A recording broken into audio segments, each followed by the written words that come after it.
Hello, everyone. Hopefully this is coming through. This is only my second time trying to use StreamYards, so I'll keep an eye on the chat for a second to make sure that people are hearing me. Oh, I see it coming through on there. I guess we're okay. So hello, everyone. Little bit of a impromptu stream idea. I came across an article today that looked interesting, and I haven't read it yet, save for maybe the first couple of lines. I thought, just as an experiment, I would learn something at the same time, perhaps you're learning something. So I'm going to attempt being the operative word here, to screen share this. Yeah. Right. Okay. Click the right things. Yes. Wait. Firefox cannot allow permanent access to... What? What? Your browser has blocked your screen. Click the screen. What? I do not understand what this is telling me. Content blocking. Turn off. Use my share. Okay, no, I don't want it there. Okay, let's try.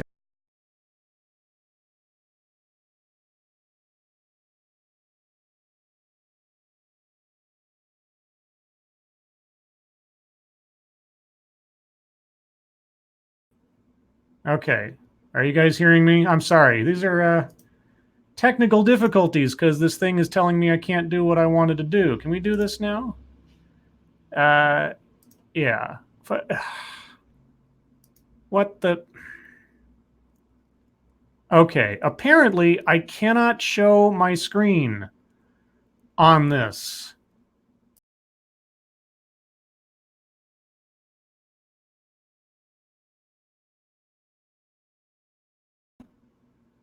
Okay, I don't even know if I'm being heard right now. I can't honestly tell if I'm being heard right now. This thing is telling me I can't share my screen, which doesn't make any sense to me. Select a window or screen. Yeah, I want that. Can I do that? I can do that. Okay. Okay. I think this is working now. All right. So, I'm sorry, guys.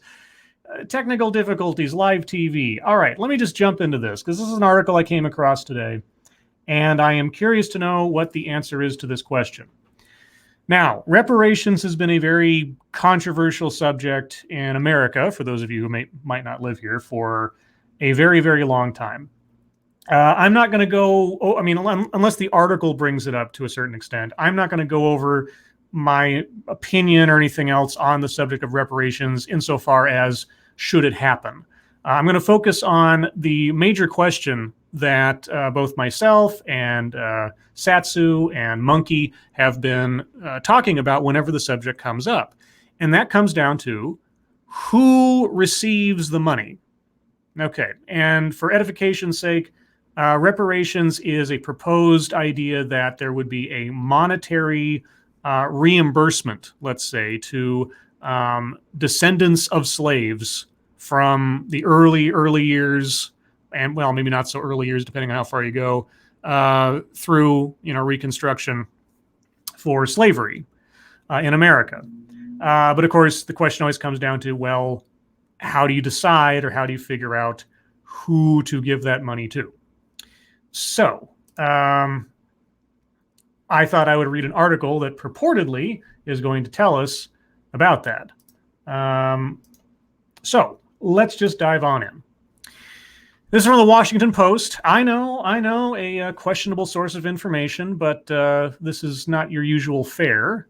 And it asks a pertinent question: which Black Americans should get reparations? Durham, North Carolina.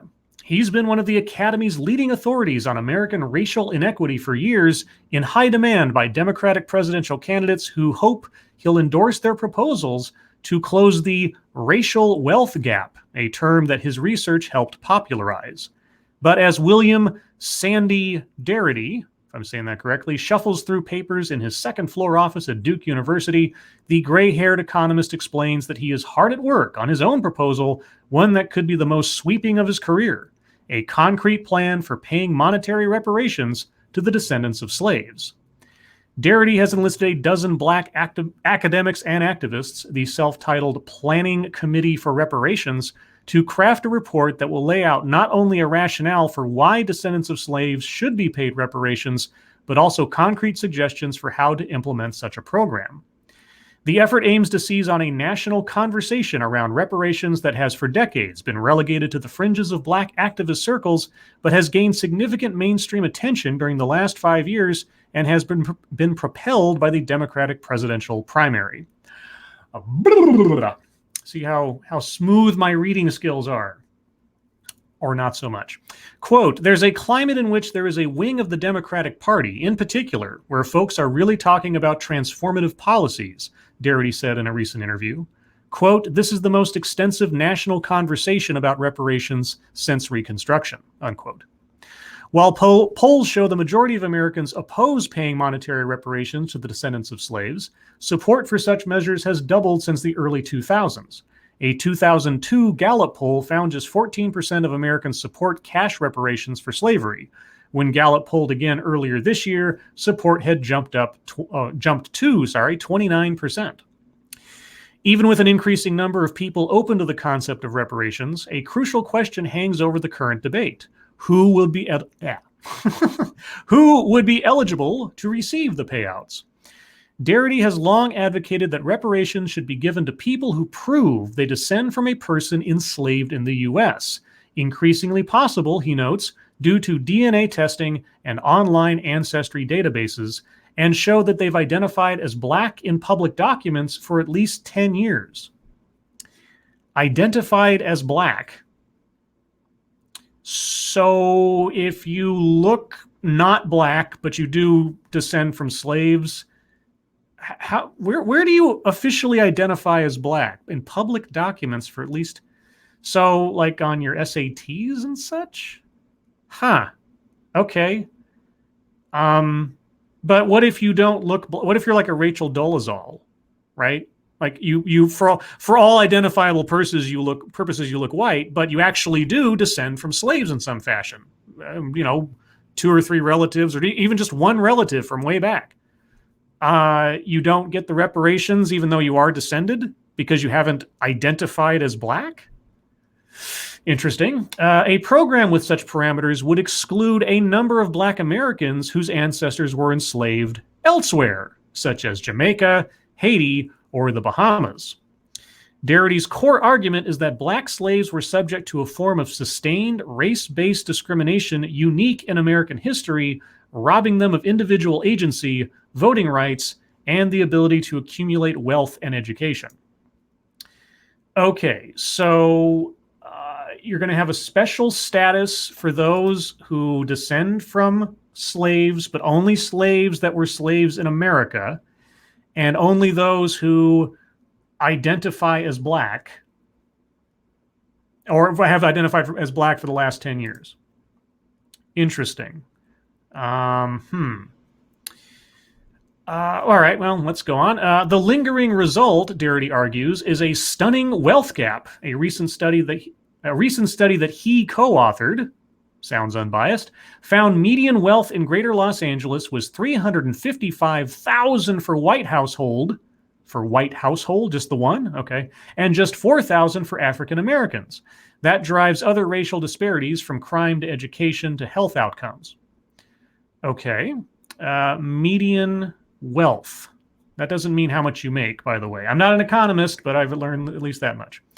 Participants in Darity's cohort include historians and economists from Duke, North Carolina Central University, Florida State University, and the University of Connecticut, as well as Mary Frances Berry, a former chairwoman on the U.S. Commission on Civil Rights. They plan to deliver their report in early 2020, so if Congress establishes a commission to study reparations, the proposal can provide a vital roadmap. All right, who is a descendant of slavery? And I'm assuming the other quotation mark got cut off by the formatting. A key challenge, Darity and his partners concede, will be convincing the public that reparations are achievable. Well, if you're just talking about the amount of money necessary, that's a whole other question. I'm just curious to know how you're going to sort out the recipients, but I guess we'll move on. Quote, we need to overcome this perception that reparations is sort of a pie-in-the-sky concept, said Trayvon Logan, an economic historian at Ohio State University who is working with Darity. Quote, this is not a new item on the agenda. African Americans, from immediately after emancipation, were seeking to find ways to close the racial wealth inequality, Logan said. Quote, early black politicians were interested in using tax policy to try to redistribute wealth and to increase land ownership among former slaves. Former Michigan Congressman John Conyers Jr. proposed a congressional study into the feasibility of reparations, House Resolution 40, during every session of Congress from 1989 through 2017. That push was modeled largely after the successful efforts that, in 1988, secured an official apology and monetary reparations for Japanese Americans held in internment camps during World War II. Yeah, in 88, back to World War II was a... Anyway, that's other arguments have been made that say that comparison doesn't quite measure up. But anyway, quote, the descendants of slaves certainly deserve the same considerations, said Joy Ann Watson, a former Conyers aide who later spent a decade as a Detroit city councilwoman. The time for reparations has come, unquote. Okay, Darity's efforts will likely be both furthered and complicated by his public association with a small but outspoken online movement called American Descendants of Slavery, or ADOS, or ADOS, which draws a stark distinction between their lineage and that of black immigrants and their American-born descendants. I see. So there are separate classes of black Americans amongst the black Americans based on genetics. Bloodline, I guess, might be a more appropriate way to put it. Interesting. The group, like Darity, advocates that reparations be strictly reserved for those who can trace their lineage to enslaved people held in the United States, excluding the children of more recent African and Caribbean immigrants who have also been subjected to race-based discrimination. More divisively, the group and its leaders have also have aggressively argued that current immigration levels present a threat to the livelihood of black Americans. Uh-oh. They're anti-immigration? Current immigration levels. Now, you see, this is one of the places where I kind of have to go, is the group against immigration writ large, or are we talking about illegal immigration? Because the news outlets like to just use the word immigrant or immigration without making any distinction between the two obviously different kinds of immigration. Anyway, moving on. That framing has rankled many black activists, some of whom have documented being harassed online by ADOS supporters who have long adopted a more pan-African ideology and see any effort to delineate between various groups of black Americans as having the potential to fuel xenophobia. In interviews, half a dozen activists and academics praised Darity's work, but found themselves perplexed by his willingness to associate with ADOS. Quote, it's extremely difficult to separate classes of black people, said Nkechi Taifa, if I'm saying that correctly, a DC-based activist who has advocated reparations for more than 3 decades. Quote, the idea that unless you can actually trace your family directly to a slave, that you haven't been subject to the legacy of slavery is a bunch of hogwash, unquote. Okay, so you've got 2 camps, more or less. Oh, thank you, Point Curation. Reparations for my boy Scribe, you go Kang. Thank you, Point. And I think I saw earlier a tailed feature. Fucking me. Goldthroppel. Let's see, Tailed said, Vikings enslaved my ancestors. Do I get reparations? Yeah, you get a hat with cow horns on it. Does that make you happy? I guess. So you've got 2 camps in the reparations fight. You've got those that say it has to be from a genetic provable link along with 10 years of identifying as black. And then you have this other faction, let's say, who says, if you're black, you get reparations. regardless of what your lineage is, where you came from, etc. That's a really big difference in philosophy. And if you've got those two drastically different angles on how to address the situation, I'm not quite sure how you meet in the middle on that one and sell that to the majority of the American people who already are against the idea. I mean, the support may have gone up, but it's still majority not in favor. Still, Taifa said she is encouraged by how mainstream the discussion of slavery's lasting effects has become. Quote, "When we were doing this work decades ago, we knew we were planting seeds," she said. "I never imagined I'd be able to sit under the shade of the trees from the seeds that I was planting," unquote. Very poetic. Darity, who has in the past defended ADOS from charges of nativism, says he doesn't agree some of the most. How about with some of the most? Oh man, I don't know if CNN gets its writing tips from Washington Post, vice versa, or if it's just sort of a common groupthink. But anyway, I will read it as it is written. Says he doesn't agree some of the most vitriolic messaging, but he credits ADOS with helping raise the profile of the push for reparations. Well, which vitriolic messaging do you not agree with? I'd be curious to know specifically. Do you agree with the whole xenophobia part of it or something else? In defending his rationale for limited eligibility for reparations, Darity notes that the majority of black immigrants came after the civil rights period in the 1960s. While it's clear that more recently arrived black Americans have faced discrimination and in many cases have enslaved ancestors, Darity said he finds it hard to argue that those who immigrated voluntarily deserve the same reparations as the descendants of those brought to the U.S. in chains. Quote, "If you told me that the only way I could have a reparations program is that if I gave it to more people, then I'd say okay," Darity said with a laugh. Quote, "But I'm trying to think about how we craft a case that is specific to the United States government as the perpetrator, and I think it becomes very difficult to argue that the United States government should pay reparations to people who have chosen to come here," unquote. Well, in the context of the argument, that makes sense to me. Past efforts to advocate reparations have similarly centered the experience of descendants of American slaves, said Ashley D. Farmer, a history professor at the University of Texas, Austin, who has studied black nationalist groups. Quote, "I'm not sure that the folks that I've studied were particularly well-versed in slavery outside of the American context," said Farmer, who is not affiliated with Darity's efforts. Quote, "It's an interesting blind spot," unquote. A shift on the left. The current iteration of the reparations debate was kickstarted nationally in 2014 when The Atlantic published Ta-Nehisi Coates' The Case for Reparations. As is the case with most issues of race and justice, public opinion is divided along racial and partisan lines. A significant majority of black Americans polled, 73%, and a plurality of Democrats, 49%, told Gallup pollsters earlier this year that they support cash reparations. The same poll found that the vast majority of white Americans, 81%, and Republicans, 92%, oppose cash reparations. Former President Barack Obama, the nation's first black president, but not himself a descendant of slaves, has long declined to directly answer whether he would support a reparations program, instead focusing on its lack of political feasibility.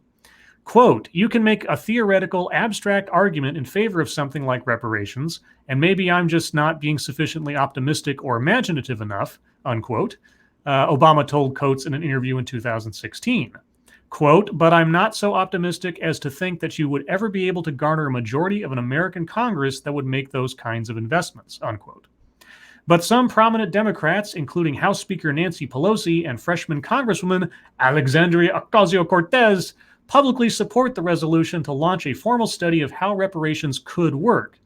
And at least 4 Democratic presidential primary candidates, Senator Elizabeth Warren, Senator Kamala Harris, former Housing and Urban Development Secretary Julian Castro, and Marianne Williamson, have expressed support for the concept of paying reparations to the descendants of slaves. Not necessarily the descendants of American slaves, but just slaves in general? Okay. Republican officials, meanwhile, have largely dismissed the concept. In June, on the same day the House Judiciary's committee was set to hold hearings on the subject, sorry, my brain is putting in words that aren't there, was set to hold a hearing on the topic, Senate Majority Leader Mitch McConnell. You don't usually, do you usually abbreviate Senate with Sen? Because usually isn't that abbreviated for Senator? Sen Majority Leader Mitch McConnell. Okay, maybe I'm just off my rocker today. Senate Majority Leader Mitch McConnell announced his opposition. Quote, "I don't think reparations for something that happened 150 years ago, for which none of us living are responsible, is a good idea," said McConnell, whose ancestors owned slaves. Yet Darity and other reparations supporters say that the current political movement should encourage politicians to pursue policies once considered impossible. After all, the reality television star is president.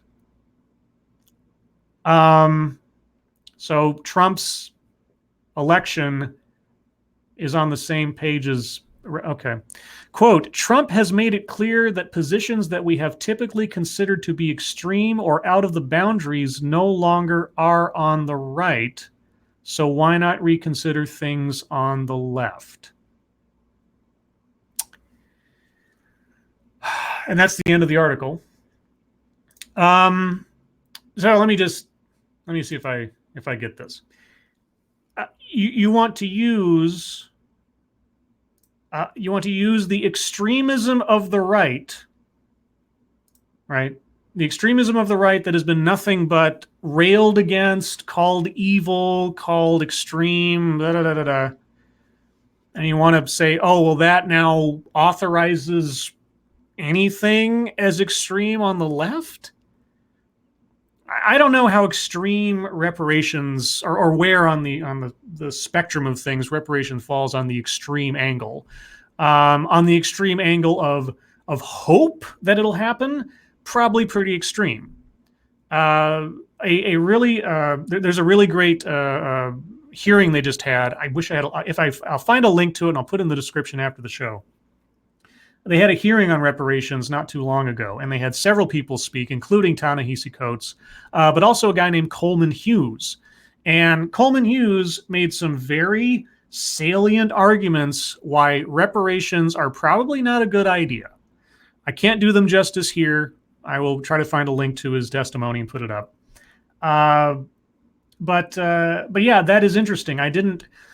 I wasn't aware that there was such a rift in philosophies about how reparations should work. Because like Monkey Satsu and I always talked about, the only thing that made any sense is you'd have to have people come in voluntarily and give DNA tests. And you'd already have to have some kind of DNA library of known, identified slaves that were brought over from Africa to America and or were born in America as slaves and served as such, and then be able to directly trace your lineage back to one of those individuals. And it'd be a relatively in geological terms, relatively small time period with which your ancestor could fall within that category to where you'd qualify. That would seem to make the most sense, because if the money's coming from the American government to give reparations for slavery, then it should, at least in my mind, only apply to those who were actually slaves in America. Again, I'm setting aside for a moment the argument of whether or not there should be reparations and arguments for or against. But as far as the mechanics of it go, that makes the most sense. That seems like the most reasonable thing. I don't know how you would pull it off, because, again, you'd have to have an established bank of genetic IDs, essentially, for all documented or known slaves. And I don't know how this works. Somebody out there knows more than me and can probably answer this more clearly. And then you'd have to have people voluntarily come in and have their blood tested to find out if they qualify. And I don't know about you, but I haven't traced my personal heritage further back than the relatives I've actually met in my lifetime. Some of my relatives have, done lineage things and stuff like that. But, just as your average Joe, so to speak, I wouldn't know who my ancestors were back in slavery times or what their roles were or anything else. I haven't been quite that curious. So there's a whole lot of people in this country who would just on the chance, sort of lottery, have their blood tested. But if the standard is going to be you have to link back to this segment of individuals in this particular period of time, that does leave out a whole lot of other people. People whose ancestors came over here after Reconstruction, or people who have come here within the last, let's say, 50 years and their descendants. And maybe they experienced something horrible in their lineage where they came from. Does that count as the U.S. government's responsibility to make amends for? If we're talking on sort of a, mystic chords of memory responsibility level, no. But then you have people arguing that if you have black skin or dark skin, you have been subject to the ravages of, historical and the ripple effect of slavery. Therefore, you are owed as much as anybody else. And then, of course, the question I had, I was walking home, I was thinking about this. Let's say you do give out reparations, okay, regardless of what the standards are. Let's say on January 1st, 2025, reparations are handed out. Everybody's tested. Everybody's that qualified is going to qualify, and checks are sent out. Do the children of those people who receive checks then also receive checks? Like the children yet born? Because they're descendants of slaves. They conceivably will now still enter into a world experiencing the same hardships or whatever from slavery. Does a bloodline just get a yearly check or an individualized check per descendant going on into infinity? That was one of my questions. Like when does it, or does it ever stop, or is it a perpetual sort of trust fund? I don't know. I'm not sure anybody else could say for sure either. I'd be curious to know what the mechanics are. Like I say, argument for whether or not to, for the sake of this, is kind of beside the point. The mechanics of how and who was always more interesting to me, because you really have to make that case first. If you're going to convince people to have it done, you have to come in with a very clear plan, first and foremost, with all the rules, all the standards, all the plans set in place, so that when you say, here's what's going to happen when this gets voted into existence on day one, this, then this, then this, and if you qualify, you this, unless or until they can actually do that, even if you have people who are for it, you're probably not going to have enough politicians willing to sign their name to an amorphous idea versus a detailed and coherent plan. And when I look at this article and I see the two camps, or at least as represented in this article, two big camps on who qualifies, direct descendants versus anyone who's black, I don't think you're going to get there with that kind of division. Thank you, Point Curation. Canada owes Native Canadians something, but it must end at some point. Reparations cannot go on in perpetuity. The restitution must end someday. Well, I would think so. But then again, I don't know what the argument is. I didn't see anything in that article that told me what happens after. But I guess getting a plan in place first makes sense. But I'd want to know what the plan is going forward as well. What was the other thing I was going to say? I was going to say something about that. But now it has left my mind. So anyway, guys, I just wanted to read this because I hadn't read it. I wanted to learn something because I like learning things. And so for the brief time that we've been talking, or I've been talking and you've been listening, maybe you've learned something too. I'll take a couple of minutes if there are any questions or comments you guys have. I wasn't going to make this super long. Of course, I didn't know how long the article was going to be, but hey, it wasn't that long. Yeah, if you have questions, comments, anything else, go ahead and throw them up now.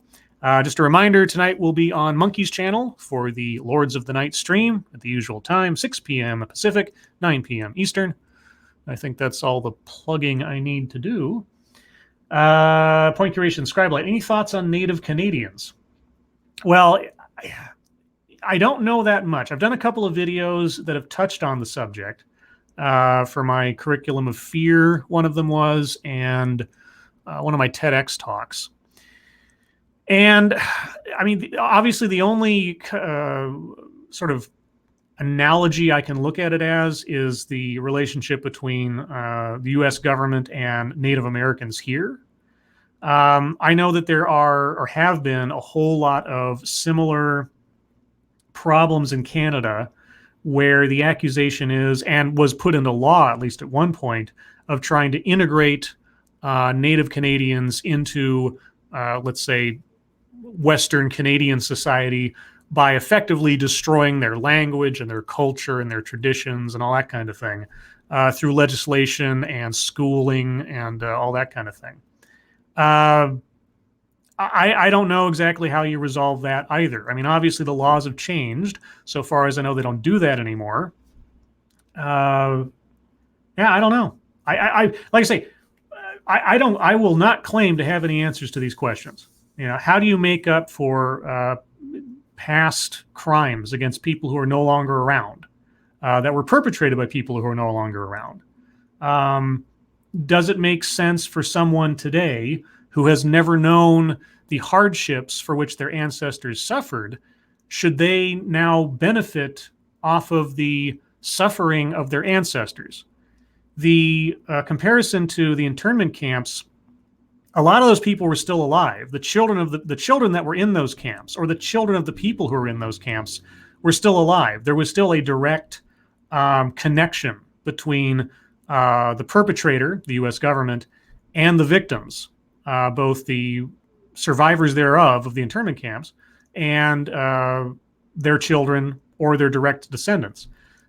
It's a lot more difficult to try to justify it when you're talking about something that occurred, that became illegal hundreds of years ago, or 150 some odd years ago now, and nobody's alive.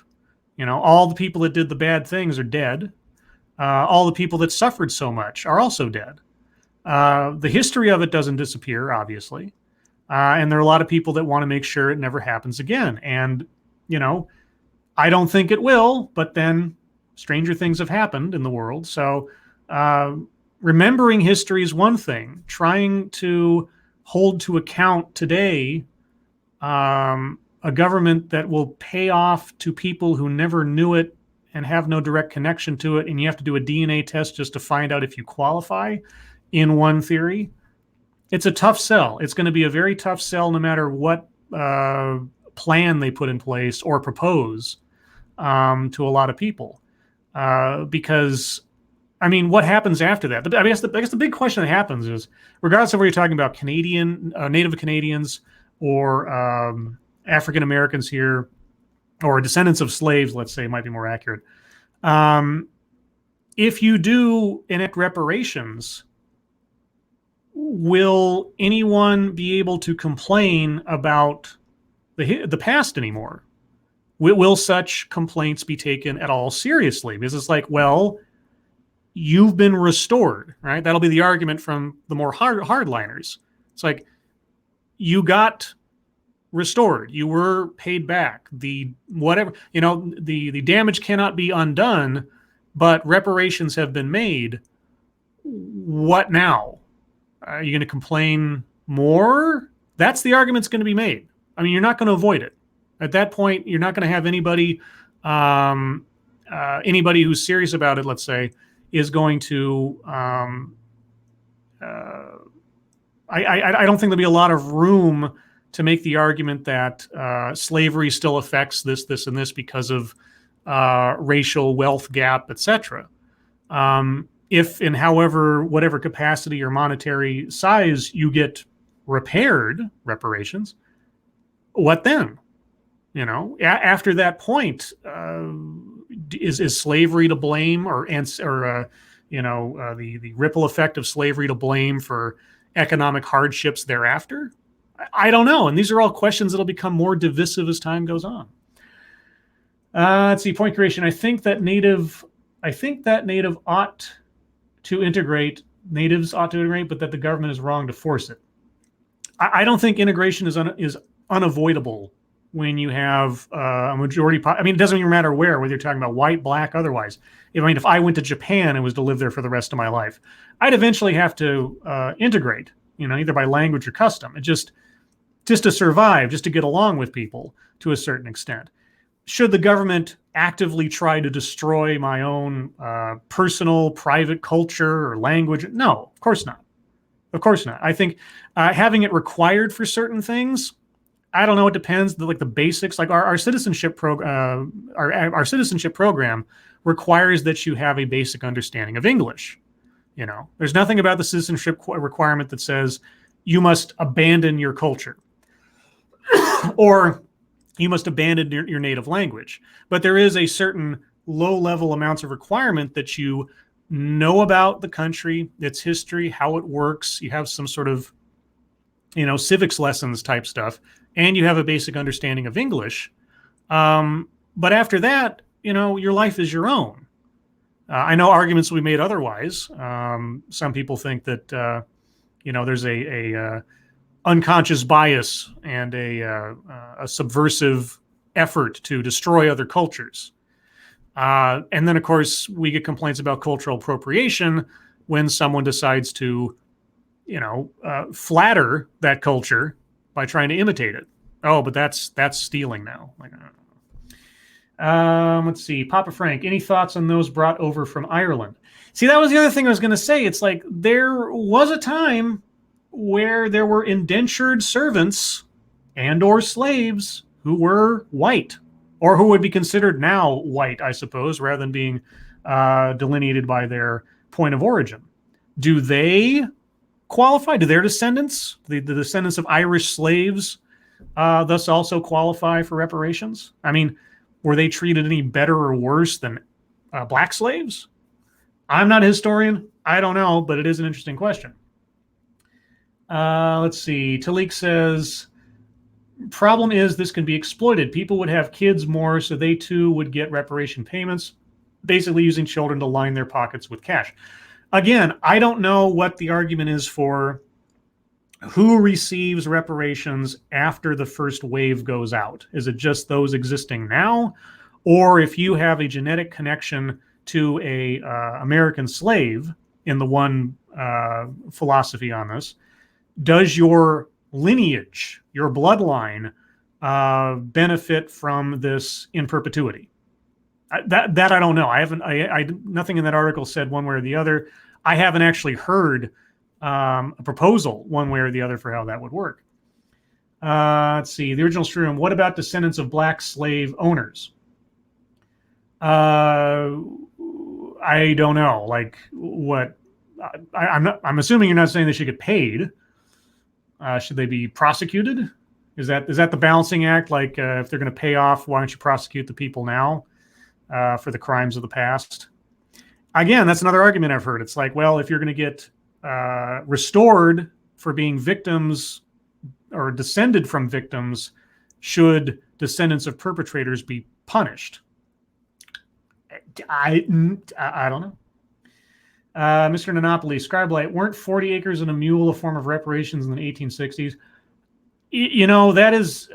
That's a cliche I've always heard. I don't know that was actually true, and I also don't know if people actually received that, despite the fact that it is a well-known turn of phrase.